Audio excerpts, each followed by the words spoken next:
statement ni PRD. Ayan, basa nyo ba? Nababasa nyo?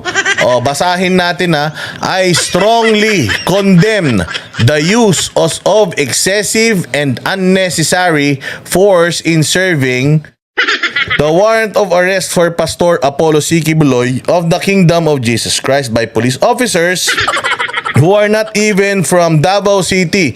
This incident occurred within a place of worship and on school premises, which is absolutely acceptable. Again nangyari po ito sa premises ng eskwelahan. Alam ba ninyo na yung mga kapulisan dyan sa UP pag nagronda-ronda sila dyan, galit na galit yung mga aktivista? Bakit daw sila binabantayan?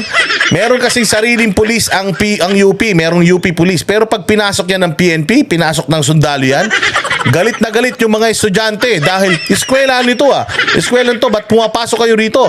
Bawal dito. O ano yung pinasok nila kanina? Hindi ba eskwelahan? Di ba pinasok nila yung eskwelahan, nag-ikot sila sa eskwelahan, hinanap nila dun si Pastor Quiboloy, subukan nilang gawin yan sa UP. Maghanap ng mga terorista at komunistang mga NPA dyan sa eskwelahan, tingnan ko lang kung di sila kondinahin, pati ng Commission on Human Rights at ICC. Isa pa, hindi lang eskwelahan. Ayan this incident occurred within a place of worship, simbahan. Diyos mio, ang dami-dami yung dalang mga armamentes. Walang hiya. Tapos simbahan ang susugurin ninyo. Will this overkill be the trademark of this administration when dealing with individuals who are merely accused of committing a crime and have not been proven guilty beyond reasonable doubt? Ganyan ang ginawa nila kay Bantag Ganyan ang ginagawa nila kay Tevez. Ganyan ang ginawa nila kay Mayor Go. Ganyan ang ginawa nila kay Hubahib. Ganyan din ang ginawa nila kay Rama. Ganyan din ang ginawa nila kay sino ba to? Kay Mamba. O ganyan din ang ginagawa nila kay Basti Duterte. Ganito din ang ginagawa nila kay Pastor Quiboloy ngayon. O so ganito na ba tayo na hindi pa naman siya kriminal? Ganito na natin itrato. What more kung ito si Pastor, may hawak to na sandamukal na mga kaso, mga baril, armas, di ba?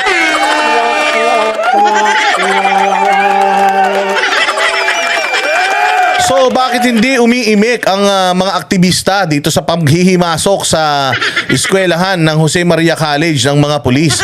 Hinalughog lahat ng kwarto. Tama ba yan? Hindi ba mali yan? Kasi eskwelahan yan ma-traumatizing yan sa mga mag-aaral. O ito pa, will they exhibit the same lack of self-restraint they have shown towards critics of this administration when dealing with their supporters?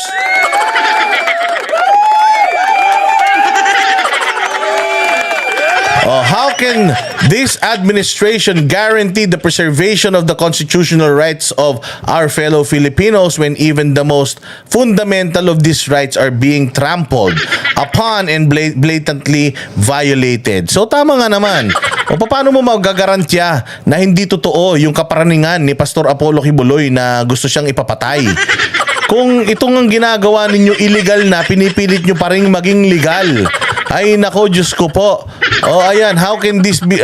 Yan po ang statement ni PRRD June 10, 2024. So, kino-question niya lang po mga bossing ang administrasyon at ang gobyerno at ang mga otoridad na bakit ganun? Ba't sobra-sobra naman yata po? Kinukundin ako po yung ganitong kasi nung panahon po ni PRD, matapang si PRD. Pero hindi po piniperwisyo ni PRRD yung mga matitinong tao. Ang mga kinasuhan ni PRD at mga talagang pinahirapan niya, unang-una, kriminal, pangalawa, addict, drug lord, mga kurakong sa gobyerno, mga tax evaders, hinabol lahat ni PRRD yan. Hinabol po lahat yan ni PRRD. Hindi po pinirwisyo ni PRRD ever yung mga matitinong tao. Bagamat critical sa kanya ang simbahang Katoliko, hindi niya pinirwisyo yan. Nakipagpakyuhan lang yan. Minura lang yan si Pope Francis, Pope John Paul, kung sino man, o si Pope Benedict. Kung baga ganun lang yan, minura lang yan yung presidente ng Amerika. May si PRRD, sobrang dami ng critic niyan, pero never yan nagsampa ng demanda kahit na tinatawag namang kanor yan. Kahit na sinasabi mong rapist, kahit na sinasabi mong ganito, pinaglalaruan ng media sa social media, si PRD never yan na nagbalat sibuyas. Kaya takang-taka ako. My goodness, ang dami-dami nyo ng troll farm. Tapos, nana pa din kayo.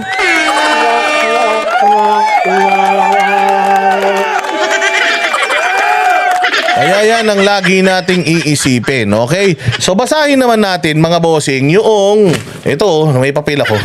Oo, basahin naman natin mga bossing yung statement ni Jean Fajardo. O yan, sabi niya, the Philippine National Police on Monday appealed to supporters of Kingdom of Jesus Christ or KOJC leader Pastor Apollo Kibuloy to be calm and allow the police to perform their duties as law enforcers.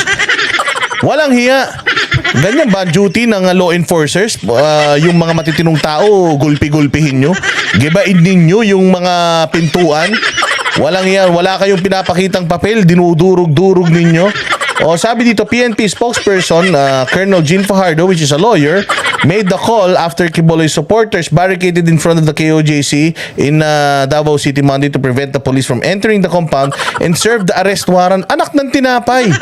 Wala nga kayong search warrant. Meron lang kayong arrest warrant. Dapat po, pag nag-issue po kayo ng arrest warrant, dapat specific kung saan yung address. Halimbawa, dito sa... Yan pong address na yan, isang compound dyan, ang daming bahay dyan. Hindi lang 20 ang bahay dyan, Diyos mio. Dapat specific saang apartment, saang building, saang dapat nakalagay. Hindi yung isang buong address. Maling-mali po yun, madam. Kaya lalo't abogado pa naman kayo, dapat naiintindihan yun. Kapag nag-issue kayo ng arrest warrant, at saka isa pa, hindi pwedeng maghapon, nandudong ka. Kasi hindi na makakapamuhay ng normal yung mga tao doon, maapektuhan na po, magkakaroon na po ng disruption sa kanilang pamumuhay.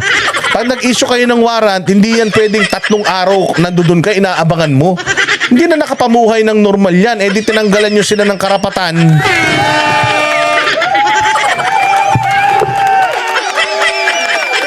Hindi ba? Dapat yan, pag nag-serve kayo wala, hindi nyo nahanap, uwi na. Balik na lang kayo sa susunod. At saka sabi nga ni Attorney Torion, inaccept na po, tinanggap na po ng Pasig RTC. Yung bumalik na po yung warrant, ibig sabihin hindi po na aresto. Within a specific period of time, pag hindi mo na aresto yung tao, wala na yun, parang yung kay Bantag. Kumbaga, yung kaso nabibinbin na, ganun na yun. Di ba tandaan nyo, nangyari yan kay Bantag for how many months? Like 2 months, hindi ba? Hindi siya lumulutang, hindi siya lumalabas. Ano nangyari sa kaso ni Bantag? Hindi ba, na yun, kumbaga nilagay na yun sa ilalim. Paunahin na muna natin yung mga nandiyan na, yung mga nahuli na. Yung mga hindi nahuli, wag natin masyado, daming kaso sa korte. Kay Tebis, ganyan din. Hindi mahuli na sa ibang bansa. Ano nangyari doon sa kaso niya? Ano muna? Binbin muna yung kaso. Dapat ganito rin kay Pastor. Ilang linggo na yan. Ang buwan na yan. Hindi ba? Dapat mabinbin na muna yan. So bumalik na nga sa RTC ng Pasig. Yaang warrant na yan dahil nga hindi na-serve. Dahil hindi nga nila nakita sa ilang attempt na pagpunta nila. So ano ang ibig sabihin nun? Di move on tayo sa ibang kaso. Ganun lang.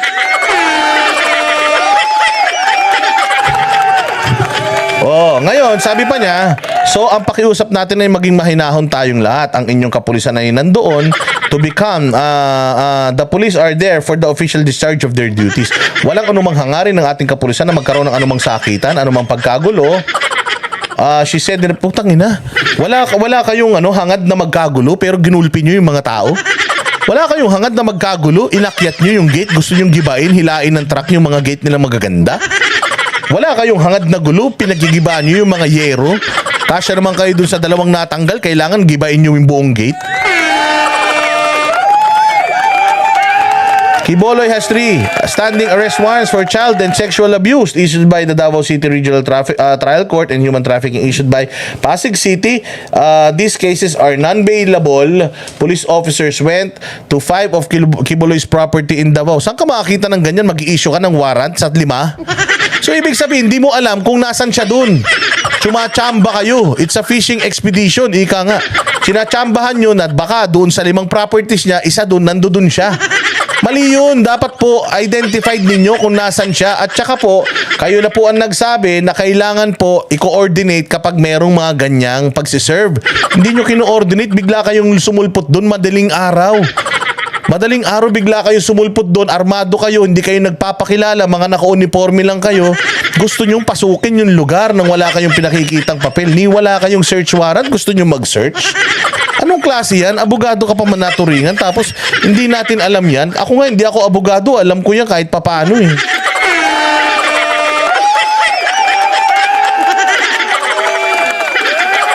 Diba? Sobra-sobra naman to. Walang yan. There's no indication so far that Pastor Quibolo has already left the country because there's no confirmation yet from the Bureau of Immigration. The mere fact that there are simultaneously implementing warrants of arrest indication, we believe that he is still in the country. Ayun nga, alam nyo na nasa country. Pero ang problema, when you serve a warrant, dapat sa isang lugar lang alam mo, namataan namin nandyan. Pwede ba yun? Namataan namin. Nasaan? Nasa 5? Putang ina. Ilang chika pastor? 5 piraso?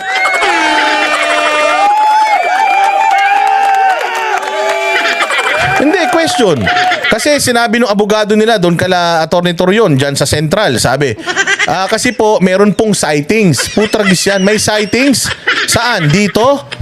Eh bakit meron pa kayong siniserve na warrant sa Glory Mountain, sa Prayer Mountain, at saka sa dalawa pang lugar. So ibig sabihin may sightings siya dito, may sightings din siya doon sa 4. Ano si Pastor? Alien?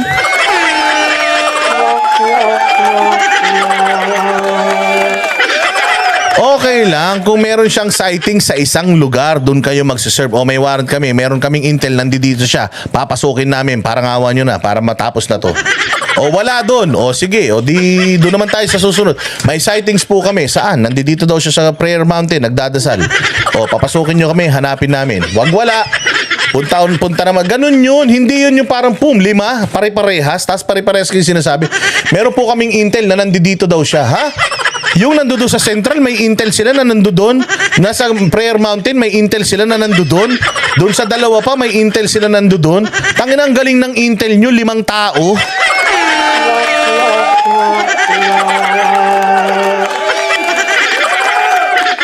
Diba? Hindi ka ba naman engot nun? Okay lang siguro kung ginawa nyong parang LRT, MRT, may istasyon, no? Natapos yung 5. Oh, wala siya doon. Oh, di ba? Oh, di uwi. Di ba? Malaya yan. Mantakin mo, kakatok ka lang. Pwede ba namin pasukin? Pasukin nyo, walang problema. Papakainin pa kayo dyan.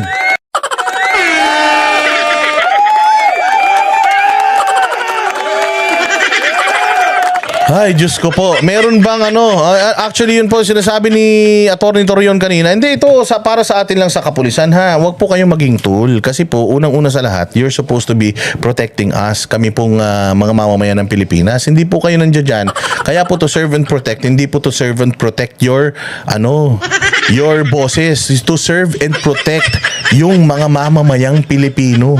Yung kabuuan ng populasyon, hindi lang po yung mga nasa kapangyarihan, dahil unang-una sa lahat, taxpayers money po ang ginagamit para kayo po ay pasweldohan. Kaya ini-expect po namin na magpo-provide po kayo ng patas na serbisyo sa aming lahat. Ipagtanggol po ninyo kami. Oo. Tama eh.